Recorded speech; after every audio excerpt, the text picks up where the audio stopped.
Let us journey tonight on the soft, silent wings of a dream to a place where the river slows and widens, spilling its waters into a great still basin that the old sailors, with a prudent whisper, would always cross with care.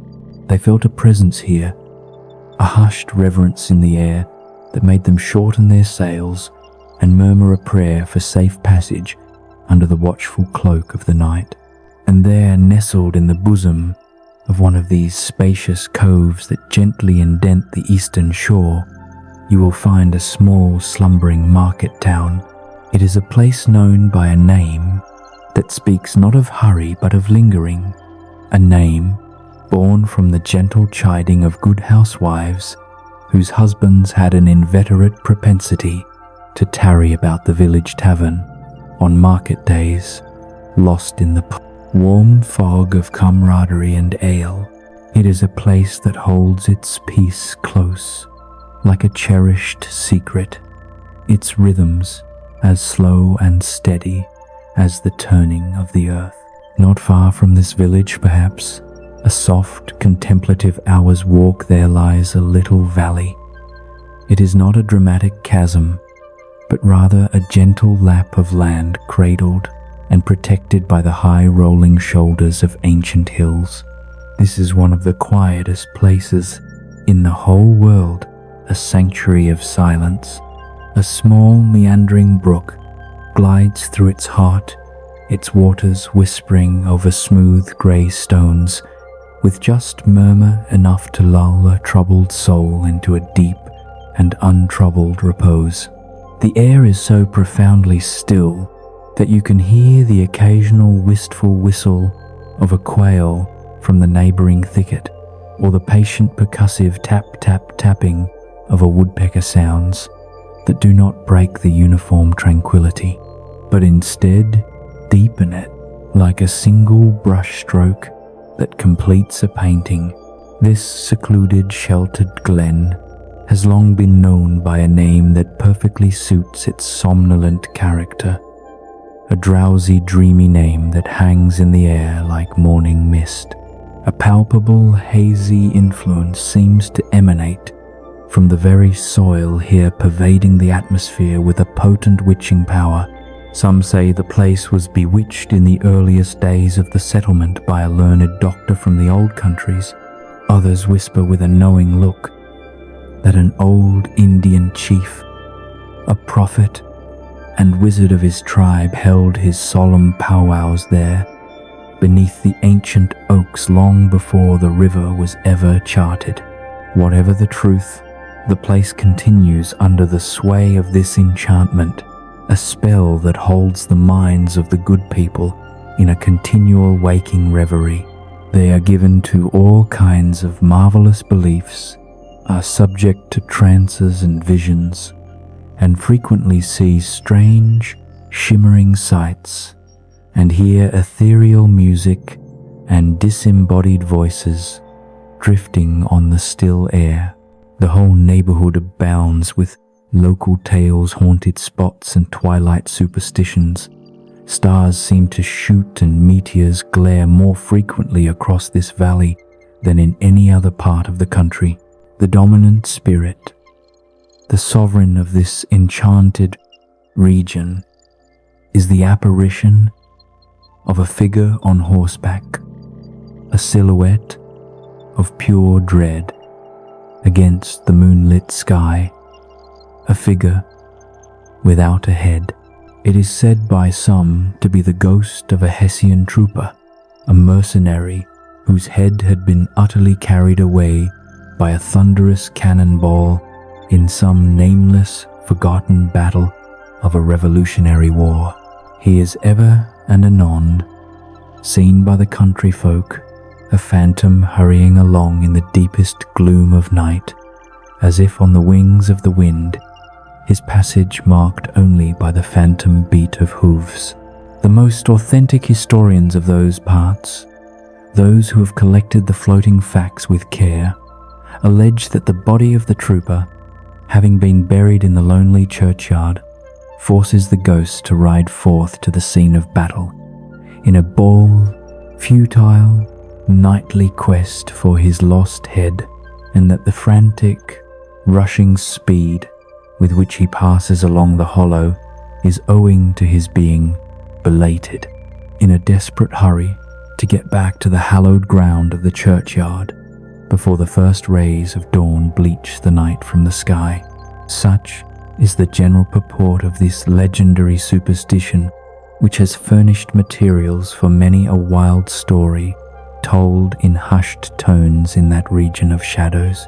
And it is a remarkable thing that this visionary propensity is not confined to the native inhabitants of the valley, but is unconsciously imbibed like a slow-acting draught by everyone who resides there for a time.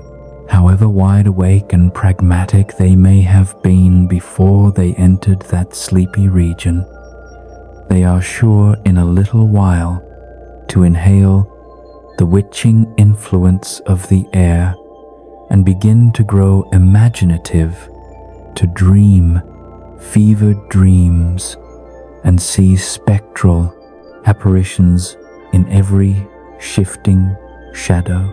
This peaceful spot is like those little nooks of perfectly still water which border a rapid rushing stream, where a stray leaf or a glistening bubble may ride quietly at anchor, slowly revolving in their mimic harbor, utterly undisturbed by the frantic rush of the passing current. And in this by-place of nature, in a remote period of the American past, there lived a man who sojourned here for a time. He was the local schoolmaster, a tall and exceedingly lank figure whose whole frame was most loosely hung together as if assembled by a careless hand. He was a walking assemblage of angles and joints, with narrow shoulders, long arms and legs and hands that dangled a mile out of his sleeves.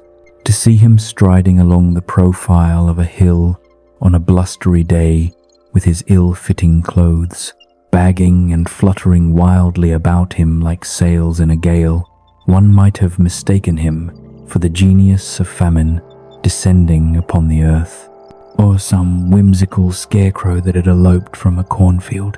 His schoolhouse was a low, humble building of one large room, rudely constructed of rough-hewn logs. The windows were partly glazed and partly patched, with the leaves of old copybooks filled with the ghostly script of students long gone. It stood in a rather lonely but pleasantly shaded situation just at the foot of a woody hill, with that same small brook running close by its constant murmur, a companion to the lessons. On a drowsy summer's day, the low humming murmur of his pupils' voices, conning over their lessons, could be heard a sound not unlike the persistent, soothing hum of a distant beehive. This schoolmaster was a man of quaint and simple credulity, and his appetite for the marvelous was as enormous as his lanky frame. His mind was a fertile ground for the supernatural. It was often his secret delight, after his school was dismissed in the afternoon, to stretch his lengthy form upon a rich, fragrant bed of clover that bordered the little brook, and there can over direful, terrifying tales of witchcraft and wonder until the gathering dusk of evening made the printed page a mere grey mist before his myopic eyes. Then, as he wended his solitary way by gloomy swamp and chattering stream, and through stands of awful creaking woodland, every sound of nature at that witching hour would flutter his already excited imagination.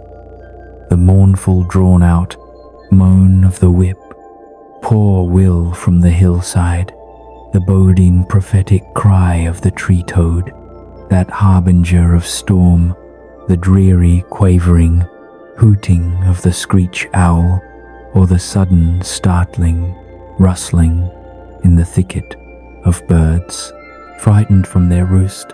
Another of his sources of fearful, delicious pleasure was to pass long winter evenings with the old Dutch wives as they sat spinning by the crackling fire with a row of apples roasting and sputtering merrily along the hearth. He would listen rapt to their marvelous tales of ghosts and goblins and haunted fields and haunted brooks and haunted bridges and haunted houses, and particularly of the headless horseman. But if there was a warm pleasure in all this, while snugly cuddling in the chimney corner of a chamber that was all of a ruddy glow from the fire, a place where of course no spectre dared to show its face, it was dearly purchased by the four-ined tones, bone-chilling terrors of his subsequent walk homewards. What fearful shapes and lengthening shadows beset his path amidst the dim and ghastly glare of a snowy night. With what wistful, desperate longing did he eye every trembling, buttery ray of light streaming across the waste fields from some distant farmhouse window. How often was he appalled by some innocent shrub covered with a thick mantle of snow, which, like a sheeted spectre, seemed to beset his very path. His path, however, was eventually crossed by a being that causes more perplexity and torment to mortal man than ghosts, goblins, and the whole race of witches put together. A woman, a blooming lass of fresh 18, the daughter and only child of a prosperous Dutch farmer. She was plump as a partridge ripe and melting, and rosy-cheeked as one of her father's sun-warmed peaches. The schoolmaster developed a soft and foolish heart towards her, and his mind, ever prone to vivid fantasy, became filled not only with thoughts of her beauty, but with the tangible, overwhelming comforts of her father's abundant farm, the lowing cattle, the vast barns bursting with grain, the orchards heavy with fruit. But there was a formidable burly rival for her affections, a roaring, roistering hero of the country round, famed far and wide for his feats of strength and hardihood. This rantipole hero, known to all as Brom Bones, had for some time singled out the blooming Katrina for the object of his uncouth, bear-like gallantries. The schoolmaster, however, was a supple jack, yielding but tough. Though he bent, he never broke. He made his advances not with bluster, but in a quiet and gently insinuating manner, often visiting the farmhouse under the convenient cover of his character as a singing master, filling the parlor with his nasal psalmody. Then one fine, golden, autumnal afternoon, an invitation delivered by a breathless messenger came for him to attend a merry-making, a quilting frolic at the farmer's house that very evening. His heart leapt. He spent an extra half hour at his toilet brushing and furbishing his best and indeed only suit of rusty black and arranging his scant locks by a bit of broken looking-glass that hung in the schoolhouse. He borrowed a horse from the farmer with whom he lived, a choleric old Dutchman. The animal was a broken-down plough horse, gaunt and shagged, that had outlived everything but its latent viciousness. The schoolmaster, with his sharp elbows stuck out like grasshoppers and his knees nearly up to the pommel of the saddle, was a comically suitable figure for such a steed. He arrived at the mansion as the evening sun cast long amber shadows, finding it thronged with the pride and flower of the adjacent country. And there in the state parlor burst upon his enraptured gaze a world of charms, not just the bevy of buxom lasses but the ample, overwhelming charms of a genuine Dutch country tea table in the sumptuous time of autumn. There were heaped up platters of cakes, of various and almost indescribable kinds. The doughty donut, the tender olykoek, the crisp and crumbling cruller, and then there were apple pies and peach pies and pumpkin pies, besides slices of ham and smoked beef, and moreover delectable dishes of preserved plums and peaches and pears and quinces, not to mention broiled shad and roasted chickens. He was a kind and thankfully greedy creature whose heart dilated in proportion as his skin was filled with good cheer, and he did ample justice to every dainty, his large green eyes rolling with delight. Then came the dance summoned by the scraping fiddle of an old grey-headed Negro, the itinerant orchestra of the neighborhood for more than half a century. Ichabod prided himself upon his dancing as much as upon his vocal powers. Not a limb, not a fiber about him was idle, and to see his loosely hung frame in full motion and clattering about the room was a sight to behold. He was the admiration of all the Negroes who had gathered at the doors and windows. Later, as the fire died down, he was attracted to a knot of the sager folks who sat smoking their pipes and gossiping over former times, drawing out long embellished stories about the war.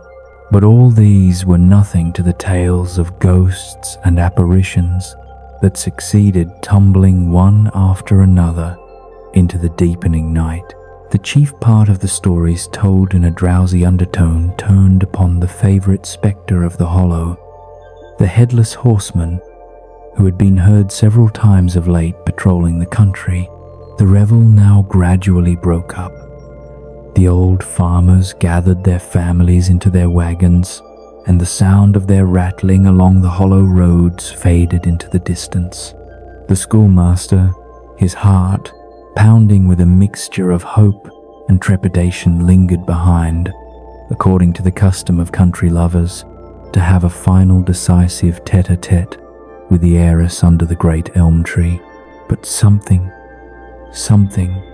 must have gone terribly wrong in that quiet conversation, for he certainly sallied forth, after no very great interval, with an air quite desolate and chapfallen, his grandiose dreams crumbling to dust around him.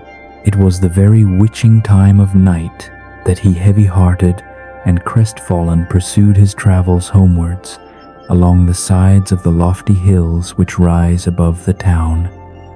The hour was as dismal as himself.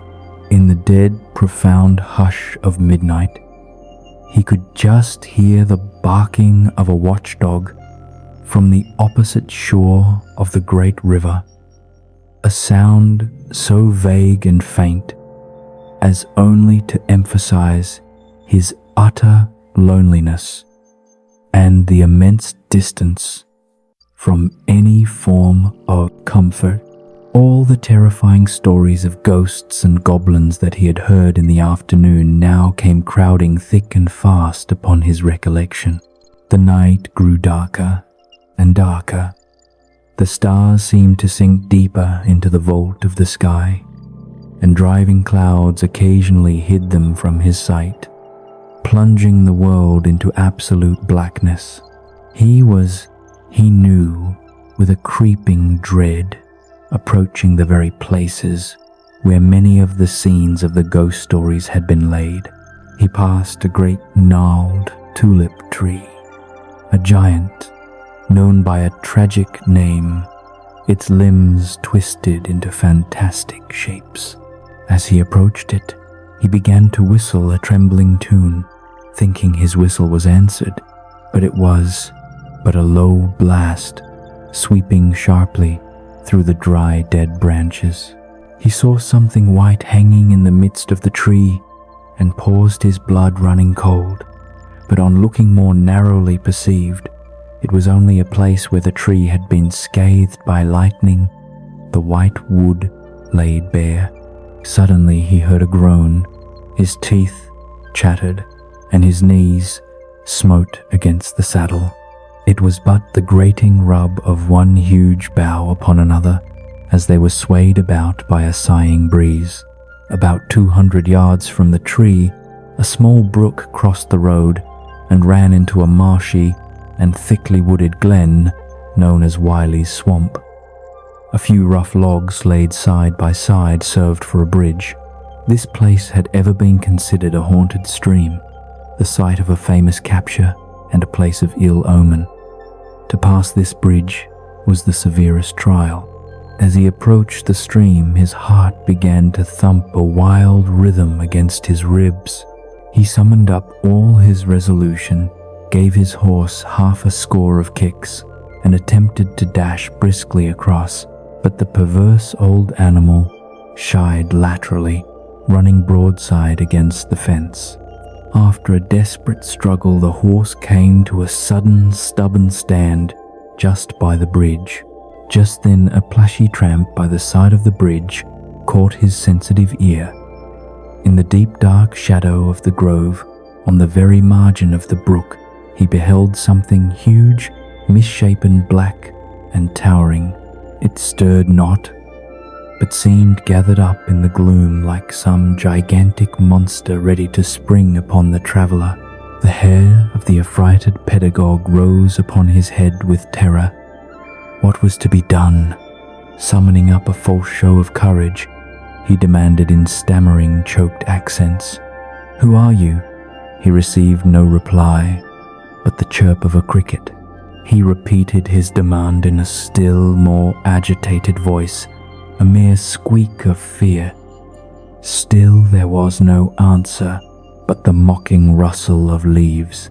Once more he cudgelled the sides of the inflexible gunpowder, and shutting his eyes broke forth with involuntary fervour into a quavering psalm tune. Just then, the shadowy object of alarm put itself in motion, and with a sudden scramble and a bound, stood at once in the middle of the road. Though the night was dark and dismal, yet the form of the unknown might now in some degree be ascertained. He appeared to be a horseman of large dimensions, and mounted on a black horse of powerful, formidable frame. He made no offer of molestation or sociability, but kept aloof on one side of the road, jogging along with a silent, grim persistence. Ichabod, who had no relish for this strange midnight companion, now quickened his steed, hoping to leave him behind. The stranger, however, quickened his horse to an equal effortless pace. His heart began to sink within him.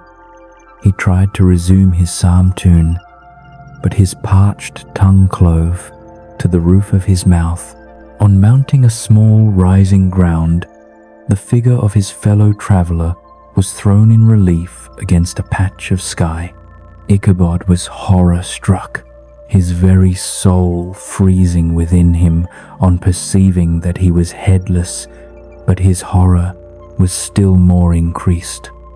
Transformed into pure, unadulterated panic on observing that the head which should have rested on his shoulders was carried before him on the pommel of his saddle, his terror rose to a fever pitch of desperation.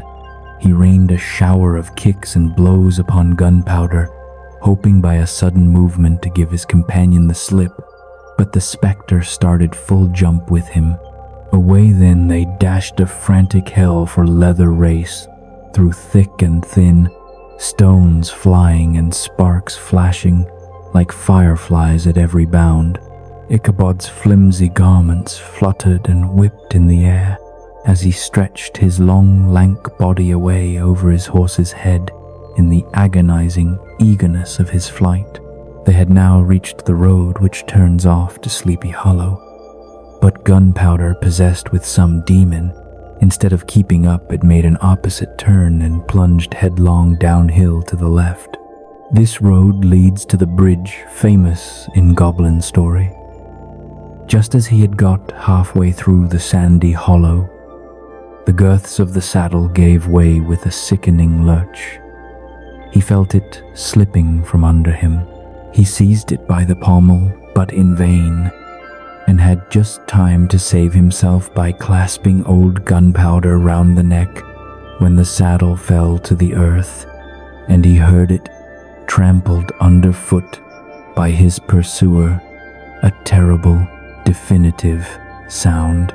An opening in the trees now cheered him with the desperate hopes that the church bridge was at hand.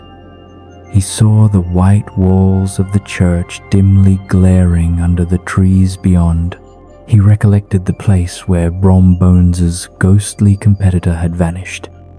If I can but reach that bridge, thought Ichabod, I am safe. Just then he heard the black steed panting and blowing close behind him. He even fancied that he felt its hot breath on his neck. With another convulsive kick, old gunpowder sprang upon the bridge. He thundered over the resounding planks. He gained the opposite side, and now Ichabod cast a look behind him, a look of desperate pleading hope to see if his pursuer should vanish according to the sacred rule in a flash of fire and brimstone. Just then he saw the goblin rising in his stirrups, and in the very act of hurling his ghastly head at him, with a terrible underhanded motion, Ichabod endeavored to dodge the horrible missile, but it was too late. It encountered his cranium with a tremendous soul-extinguishing crash. He was tumbled headlong into the dust and knew no more. Gunpowder, the black steed, and the goblin rider passed by like a whirlwind and were gone.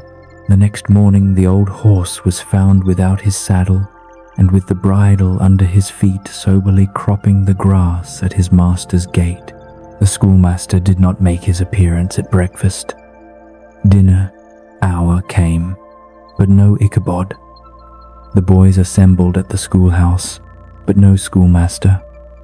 An inquiry was set on foot. In the road leading to the church was found the saddle trampled in the dirt, the tracks of horses' hoofs deeply dented in the road, and evidently at a furious, frantic speed, were traced to the bridge, beyond which on the bank of a broad part of the brook was found the hat of the unfortunate Ichabod, and close beside it, lying in 100 fractured pieces, a shattered pumpkin. The brook was searched, but the body of the schoolmaster was never to be discovered. The mysterious event was the sole topic of conversation. When the people had diligently considered all the old stories, they shook their heads and came to the solemn, unshakable conclusion that Ichabod had been carried off by the galloping Hessian. As he was a bachelor and in nobody's debt, nobody troubled his head any more about him. The school was removed to a different quarter of the hollow, and another pedagogue reigned in his stead, though some say years later that the schoolmaster was still alive, having fled the neighborhood in a mixture of terror and mortification, and that his rival Brom Bones, who married the blooming Katrina, always laughed a little too knowingly at the mention of the pumpkin. The old country wives, who are the best judges of these matters, maintain to this day that he was spirited away by supernatural means, and it is a favorite story often told about the neighborhood round the winter evening fire, while the wind howls outside like a headless horseman riding on the wings of a storm. The schoolhouse, being deserted, soon fell to decay and was reported to be haunted by the ghost of the unfortunate pedagogue, and the ploughboy loitering homeward of a still summer evening has often fancied he heard a voice, a mere echo of a memory, chanting a melancholy psalm tune among the tranquil twilight solitudes of Sleepy Hollow. If this story carried you gently into the realm of dreams, let us know in the comments below. Subscribe for more nightly journeys into peaceful slumber. And if you wish to support our channel and help us continue weaving these dreamy tales, please be sure to give this video a thumbs up, share it with a friend who needs a good night's rest, and hit that subscribe button.